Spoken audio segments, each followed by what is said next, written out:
정용실의 뉴스 브런치 뉴스픽. 네, 정용실의 뉴스 브런치 항상 청취자 여러분들과 함께 프로그램 만들어가고 있습니다. 오늘도 500여 분이 지금 유튜브로 들어와 주셨네요. 저희 KBS 콩으로도 언제든지 보이는 라디오 캠코더 버튼을 누르시면은 직접 보면서 들으실 수 있습니다. 자, 첫 코너 뉴스픽으로 시작을 해보죠. 월요일 수요일은 이 두 분이 든든하게 자리를 지켜주고 계십니다. 전혜연 우석대 개공 교수님 안녕하세요. 네, 안녕하세요. 전혜연입니다. 네, 전지현 변호사님 안녕하세요. 네, 안녕하세요. 네, 아마 계속 이제 더불어민주당의 경선 일정들을 같이 보고 계실 텐데 이제 이른바 1차 슈퍼위크에서 이재명 경기지사 이제 과반 득표로 완승을 했다 이렇게 표현들을 하고 있던데요. 얼마나 표를 얻었고 또 다른 후보들과의 격차가 어느 정도 되는지 먼저 지금까지 나온 내용을 전 교수께서 좀 정리해 주시겠습니까? 예, 더불어민주당의 경우에는요. 지금 대의원과 권리당원이 있고요. 네. 일반 국민과 일반 당원이 있습니다. 그래서 두 가지 방식을 같이 하고 있는데 지역을 돌면서 후보들이 연설도 하고 그 지역의 권리당원과 대의원들이 투표하는 네. 지역 순회 경선이 하나 있고요. 꼭 당원이 아닌 사람들도 사전에 선거인단에 등록을 해서 참여할 수 있는 선거인단 네. 투표가 있습니다. 일단 지역 순회 경선을 살펴보면 9월 12일 강원도에서 네 번째 지역 순회 경선이 열렸는데 네. 이재명 후보가 55.36%로 과반을 얻었고요. 대전, 충남, 세종, 충북, 대구, 경북에 이어서 4개 지역 모두 과반을 거두며 4연승을 지금 이어가고 있습니다. 네. 굉장히 중요한 것은 슈퍼위크라는 말이 왜 나왔냐면 예. 제가 두 가지 방식이 있다고 말씀을 드렸는데 지역 순회 경선은 대의원과 권리당원 대상이잖아요. 그렇죠. 그 지역에 있는 그런데 국민과 일반 당원들이 사전에 등록한 1차 선거인단의 규모가 60만 명이 넘어요. 이 사람들이 어떤 선택을 할지 12일 날 발표가 됐는데 해보니까 이재명 후보가 51.09%를 얻어서 1위를 했습니다. 그리고 그렇군요. 1차 선거인단의 투표율이 77.37%로 역대급 기록이 나왔다. 이런 평가가 나오고 있습니다. 그렇다면 왜 슈퍼위크라고 했을까? 워낙 선거인단 규모가 크기도 하지만 예. 일반적으로 우리가 당심, 민심 이런 표현을 쓸 때 대의원들이라든가 권리당원들의 선택을 당심이라고 예. 하고 일반 국민들이 참여하는 것을 보통 민심이라고 하는데 예. 어쨌든 당심과 민심이 비슷하게 가고 있다. 이런 평가가 또 나오고 있습니다. 2위였던 이낙연 후보의 경우에는 최근에 의원직 사퇴하겠다라고까지 그렇죠. 밝혔잖아요. 네. 좀 상승세는 있었습니다. 강원 지역에서 27.00%에 그쳤지만 슈퍼위크라고 할 수 있는 국민 일반 당원 투표에서는 31.45%를 기록을 했고요. 이제까지 쭉 합산 누적 합산 득표율이 31.08%였기 때문에 기존의 20%대에 비해서 30%의 벽을 깼다. 네. 따라서 추격의 불씨가 있다. 이런 평가도 나오고 있습니다. 자, 민주당이 앞으로 광주 전남이 25일, 전북이 26일 순회 경선을 하고 다음 달 10일쯤 최종 순회 경선을 마무리하는데 그런데 하나의 좀 변수가 있어요. 왜 이재명 후보의 과반 득표에 관심을 가질까? 예. 민주당의 경우 최종 경선을 마무리했을 때 만약 과반 득표자가 나오지 않으면 1위만 따로 뽑아서 예. 두 사람을 놓고 이른바 결선 투표를 합니다. 네, 이 결선 투표는 어떤 방식으로 하게 되나요? 결선 투표라는 것은 이제 지금 같은 경우에는 후보가 6명이잖아요. 네. 결선 투표는 쭉 합산해서 1, 2만 놓고 1, 2 중에 선택을 해라. 이런 방식이 될 수가 있어요. 양자택일이군요. 예, 물론 이제 네. 방식은 당에서 조정을 하겠는데 그럴 경우에 뒤집힐 가능성이 있는 거잖아요. 예를 들면은 1위 후보를 절대 지지하지 못하겠다는 사람들이 그렇죠. 전략적으로 2위 후보에게 포를 물어줄 경우 따라서 이제 과반에 대한 관심이 높은데 이재명 후보 측은 이제까지의 상승세를 계속 이어가서 호남에서도 좀 과반 득표를 하고 완승을 하겠다라는 목표이고 이낙연 후보 측은 어쨌든 상승세를 타고 있으니까 그렇죠. 추격전을 열심히 하고 특히 이낙연 후보가 호남을 기반으로 했었기 때문에 네. 호남에서의 어떤 승리를 목표로 하겠다 이런 입장입니다. 예. 지금 뭐 이 지사의 대세론이 과연 굳어질 것이냐 또 앞으로 변수는 과연 없느냐 뭐 이런 것들도 앞으로 좀 더 생각해 봐야 될 부분이 아닐까 하는 생각이 드는데요. 전지현 변호사께서는 어떻게 보셨습니까? 지금까지의 상황만을 놓고 보면은 결과적으로 이재명 지사는 51.09 과반수 확보하면서 1등이거든요. 예. 그렇지만 이낙연 그 후보와의 추격세가 점차 이렇게 줄어들고 있단 말이에요. 네. 처음 27.4에서 20점대로 지금 줄어들고 있기 때문에 네. 이 추세 같은 경우에는 이제 그 당심 외에 국민 선거 선거인단 투표가 나오면서 지금 이렇게 한 거기 때문에 이낙연 대표가 이 부분에서는 좀 선전을 보이고 있다 이렇게 볼 수가 있어요. 예. 근데 앞으로 남은 부분이 이제 호남이랑 2, 3차 선거인단 투표가 있는데 그렇죠. 그럼 이거를 보면은 호남 같은 경우에는 이낙연 의원이 지금 이제 뭐 지사까지 했고 또 텃밭이라고 볼 수가 있거든요. 예. 여기에서 지금의 이재명, 이낙연의 승패가 뒤바뀌지는 않더라도 최소한 이게 결선 투표까지는 누군가가 과반수가 안 나서 결선 투표까지는 갈 가능성이 있다. 일단 이렇게 보이고요. 그다음에 지금까지의 결과를 분석을 해보면은 예. 그 대통령 후보로 나오면은 일단 그 기본 공약이 가장 중요하다고 보는데 예. 이재명 지사는 기본 시리즈가 지금 대중에게 어느 정도 먹히고 있는데 예. 다른 후보는 고유한 그런 브랜드 자체 공약을 발견할 수가 없는 게 있거든요. 그래서 이낙연 그 후보가 우세한 이런 흐름이 기본적인데 반해서 다만 최근에 이낙연 후보의 의원직 사퇴라든지 또 이재명 지사의 어떤 형수 욕설 같은 부분이 여전히 중도층에는 일부 거부감을 보여주고 있다. 지금 이렇게 보이는 것 같아요. 네. 그래서 우리가 앞으로 주목할 포인트는 이제 호남 수도권 PK 정도 남은 거잖아요. 그렇죠.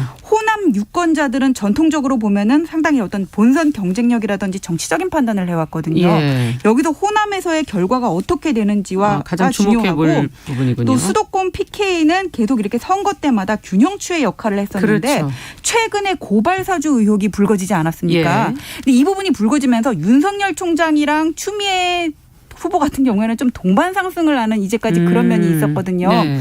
그럼 이재명 후보의 지지층과 추미애 후보의 지지층이 일부 겹치는 측면이 있는데 이번에도 추미애 후보가 그 대구 경북에서 선전을 보이지 않았습니까? 예. 표심을 이렇게 나눠 갖게 될지 일단 그 부분을 봐야 된다 될 이렇게 것 생각을 같고. 하고요. 네. 변수를 말씀하셨는데 변수라는 거는 이재명 후보에 관해서 새로운 어떤 정말 폭발적인 네거티브가 나오지 않는 한 특별한 변수는 기대하기 어려울 것 같다. 그런 말씀드리고 싶습니다. 네. 천혜영 교수께서는 어떻게 보세요? 고발사주 의혹을 말씀을 하셨는데 고발사주 의혹이 제기된 그 이후부터 추미애 후보가 상승세를 보이고 있거든요. 특히 일반 국민들과 일반 당원에 참여하는 1차 네. 슈퍼위크에서 추미애 후보가 11.67%를 득표를 해서 그동안 굉장히 조직력을 과시했던 정세균 후보의 4.03에 비해서 월등히 좀 앞서는 뛰어넘었군요. 예, 네. 예. 그런 지금 결과가 나타나고 있기 때문에 그 지점을 좀 하나 되어 봐야 될 것 같고요. 그러네요. 10월로 들어가면 이제 제주 지역 경선이 시작이 됩니다. 네. 근데 저희가 예전에 이제 최근에 제가 취재를 해보니까 이 추미애 후보 측이 제주에 굉장히 공을 많이 들였다라고 하는데 4.3 사건과 관련한 여러 가지 법안이나 이런 활동을 굉장히 그동안 열심히 오랫동안. 했었다. 그래서 네. 혹시 제주 민심이 그래도 우호적이지 않을까라는 기대를 하고 있는데요. 그래서 그건 앞으로 추석이라던가 그 이후에 호남 경선의 흐름을 봐야 되기 때문에 그렇죠. 좀 조심스러운 부분이 있습니다. 그리고 마지막으로 그 지금 변수가 남아있다고 보면 저는 이 표를 누가 과연 승세를 계속 이끌어갈 수 있냐 문제인데 호남을 예. 계속 얘기를 하잖아요. 네. 근데 호남이 이낙연 후보의 성장 지역이기도 하지만 사실 예전에 정세균 후보도 호남을 기반으로 하고 있었거든요. 그래서 이 표가 두 후보에게 분산이 될지 아니면 한쪽으로 갈지. 그렇죠. 한쪽으로 갈지도 예. 지켜봐야 될 대목이라고 봅니다. 네. 어쨌든 호남과 수도권 좀 기대되어지는 그런 부분들이 남아 있는 것 같고요. 또 더 앞으로 또 더 붙여서 얘기해 주실 부분이 혹시 있는지. 이걸 어떤 대선 전체적으로 보면은 제가 여론조사 결과 중에 YTN이 리얼미터에 의뢰한 9월 2주차 그 여론조사 결과를 뉴스에서 봤는데 문재인 대통령에 대한 지지율이 소폭이지만 상승을 했어요. 그다음에 지금 아까도 말씀드렸지만은 이재명 지사의 어떤 이 공약의 어떤 당부당을 떠나서 이재명 지사 같은 이건 좀 고유한 자기의 어떤 정책 공약을 발표하는 후보가 지금 하나도 보이지가 않고 있거든요. 예. 정권 교체를 희망하는 사람이 많다고 하더라도 마음에 드는 후보가 없으면은 다 상당수의 유권자들이 그냥 투표 당일날 투표장에 안 가는 수가 있단 말이에요. 그렇죠. 그래서 지금의 어떤 결과만을 놓고 볼 때 가장 당선 가능성이 높은 사람은 누구냐 하면은 그래도 뭐 여권 쪽이 아니겠냐 점치는 사람들이 조금 상당수 우위인 것 같아요. 그래서 이게 앞으로는 각 후보들은 공약에 좀 더 힘을 쏟아야 된다. 이거를 대중이 듣기 쉬운 말로 간단하게 표현할 수 있어야 된다고 보고요. 그다음에 지금 고발사주 의혹과 관련해서 야당 같은 경우에는 당 지도부의 입장과 그 윤석열 캠프 측의 입장이 지금 똑같이 공조해서 가는 것 같지가 않고 당 지도부는 좀 그냥 뭐 팔짱 끼고 쳐다보고 있고 윤석열 캠프에서 지금 노력을 하고 있는 것 같은데 이런 식으로 가면은 결국 자기 당의 후보한테 불리해질 수밖에 없다. 이게 뭔가 당 지도부가 같이 힘을 합해가지고는 뭐 이거를 당 자체를 보호하려는 그런 걸로 가야지 예. 이게 캠프의 독자적인 문제만으로 남겨둬서는 이 난관을 뚫기가 어렵다고 보입니다. 네. 조금 다를 수가 있는데 지금 국민의힘 지도부가 좀 특이한 구성이에요. 일단 네. 이준석 대표가 원외고 굉장히 젊은 인사니까 그렇죠. 앞으로의 미래 가능성이 높다라는 평가가 있고 지금 초선 최고위원들이 있잖아요. 그러니까 이 최고위원들로서는 윤석열 아직 예비 후보, 후보가 확정되지 않은 상황에서 네. 결사적으로 방어를 했을 경우 이게 개인의 리스크냐 아니면 당 차원의 리스크냐를 놓고 굉장히 고민이 깊을 수가 있을 것 같습니다. 그래서 홍준표 후보 같은 경우에는 이거 개인적인 문제로 가야지 당 차원의 어떤 문제로 말려 들어가면 안 된다 이런 취지의 발언을 한 게 아마 그런 점을 공략한 것으로 보이는데 문제는 뭐냐면 지금 공수처가 김웅 의원실 압수수색까지 시도를 했거든요. 네. 그러니까 이런 상황에서 지도부가 어떤 또 태도를 보이느냐가 내부의 어떤 결속력과 관계되어 있기 때문에 지도부가 굉장히 고민이 많을 것으로 보입니다. 네. 근데 이게 손준성 검사한테서 결국 당에까지 넘어가서 똑같은 뭐 내용의 고발장이 지금 나왔다는 거잖아요. 이게 당하고 후보하고를 결국 분리할 수 없는 문제라고 저는 이게 생각을 하거든요. 그래서 그러네요. 이게 뭐 지도부가 그냥 태평하게 이게 사실이 드러나면은 공작이죠, 위험한 거죠 이런 식으로 가는 거는 좀 어떤 이준석 대표가 그 인터뷰한 걸 들었는데 정치 평론가가 아니라 당 대표로서의 과연 저런 입장이 맞는가 하는 데에 대해서는 좀 의문이 듭니다. 예, 그리고 제가 하나만 더 붙이면 사실은 예전에 정권 말기에는 대통령 지지율이 좀 낮아지는 추세였었거든요. 그렇죠. 근데 현 정부에서 어쨌든 문재인 대통령의 지지율이 과거 정권들에 비해서는 높은 편입니다. 네. 그리고 본래 이 어떤 분노가 현 정권에 대해서 더 폭발하는 경향성이 나타나기도 했었거든요. 근데 지금 같은 경우에는 좀 특이한 것이 국민의힘이 최근에 여당도 그렇지만 부동산 의혹에 어떤 휩쓸린다던가 예. 뭐 고발사주 의혹에 휩쓸리다 보니 대여 투쟁을 강하게 하는 게 굉장히 방해 요소가 여러 가지가 많아요. 그래서 이거를 뭐 한쪽에서는 정치 공작이라고 보기도 하고 예. 한쪽에서는 정치 공작이 아니라 실체를 밝혀야 된다고 하는데 어쨌든 국민의힘 지도부라든가 후보들이 이것을 어떻게 대처하냐가 앞으로 지지율 곡선이나 그렇군요. 최종 후보 결정에 또 영향을 미칠 변수가 될 거라고 봅니다. 네. 정말 정치 공학적으로 너무 복잡한 지금 상황이기 때문에 앞으로도 저희가 계속 보면서 또 이제 지금 전지현 변호사가 얘기해 주신 것처럼 정책적인 부분들이 이제 발표가 되면서 저희가 그 내용 중에 검토해야 될 부분이 있다면 또 하나씩 좀 살펴보도록 하겠습니다. 자, 두 번째 뉴스는 내연 관계인 상대의 배우자가 배우자가 없을 때 그 상대의 집에 들어간 것을 주거 침입으로 처벌할 수 없다 하는 그런 대법원 판단이 나와서 지금 며칠째 지금 보도가 계속되고 있는데요.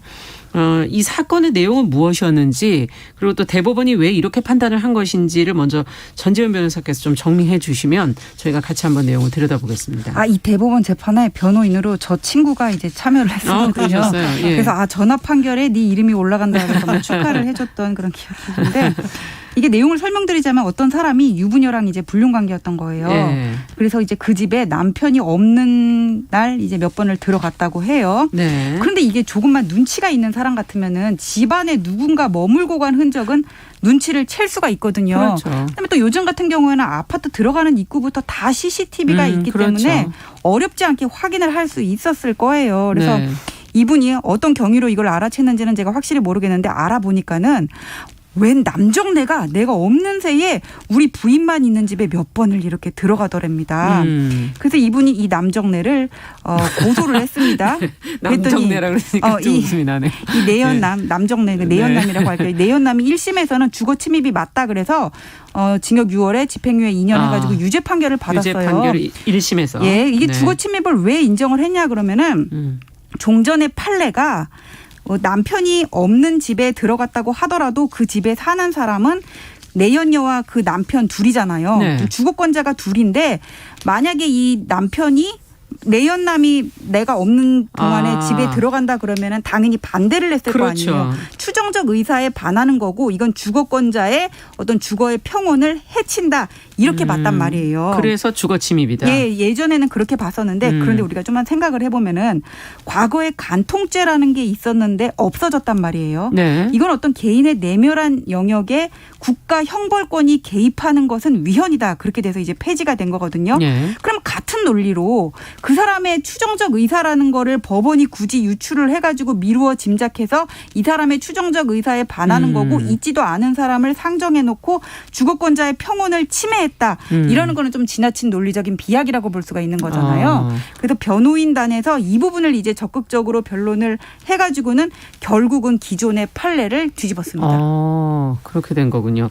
근데 간통죄가 이제 없어졌기 때문에 지금 더 그렇다라는 설명을 해주셨는데 우회적으로 그래서 처벌을 하려는 그런 배우자들이 많다 이런 지금 내용도 있고요. 또 이걸 처벌할 수 없다면 간통죄를 부활시켜라 지금 그런 요구도 지금 나오고 있지 않습니까?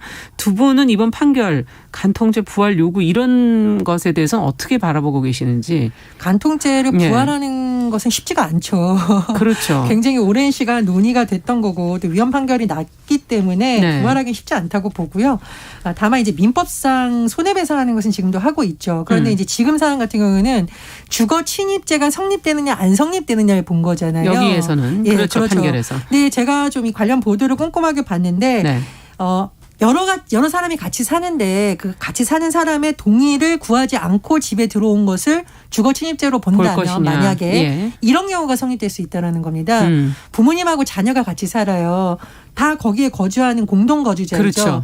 그런데 부모님이 이 자녀의 어떤 배우자가 될 사람에서 강력히 반대하는데 이 자녀가 만약 몰래 집안에 이 사람을 데리고 왔다. 그럼 이건 주거 침입죄냐 아니냐. 만약에 이번 건을 주거 침입죄로 본다면 이런 건도 주거 침입죄로 봐야 되기 때문에 좀 과도하다라는 판단이 나왔다는 보도를 봤습니다. 그래서 아마 제가 이 기사를 꼭 분통이 터졌지만 많은 사람들이 도덕적으로 지탄받아야 되는 행위라는 것과 형법상 처벌하는 것과는 좀 분리를 해야 되는 경우이기 때문에 이런 판결이 나온 것이 아닌가 생각이 듭니다. 네.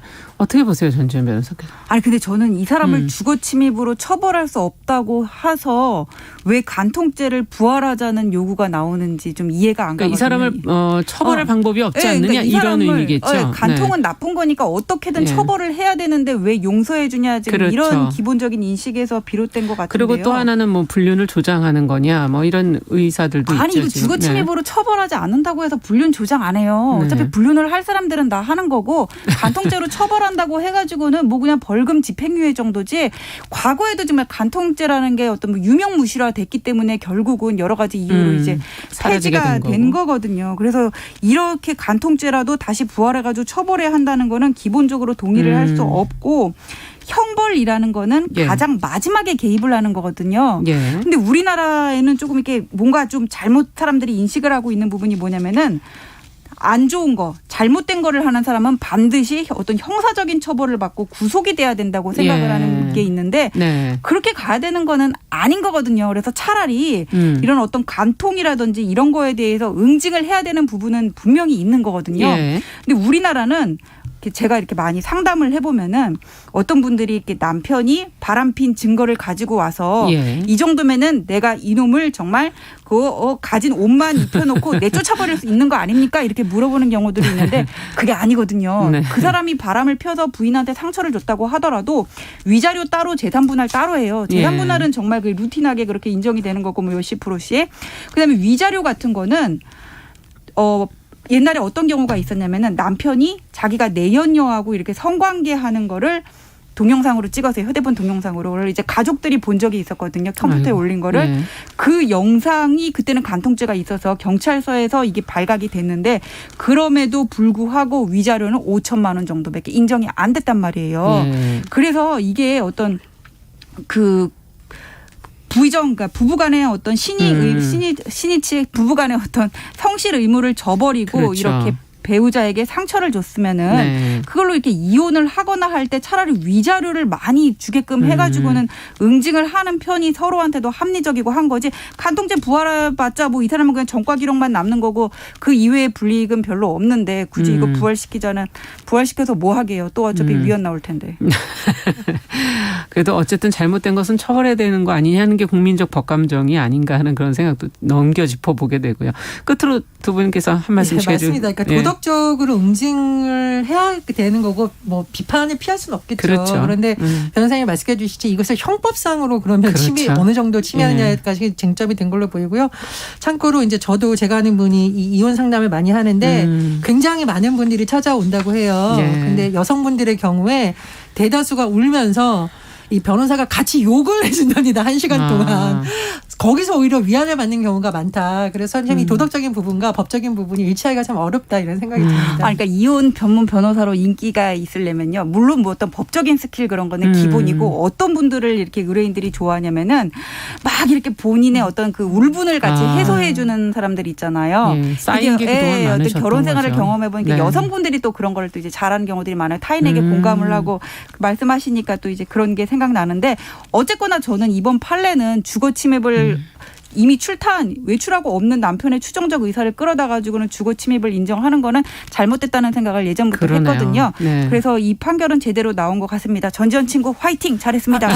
다만 지금 오해가 있으실까 봐. 그러나 도덕적으로 지탄받는 그렇죠. 행동인 건 맞습니다.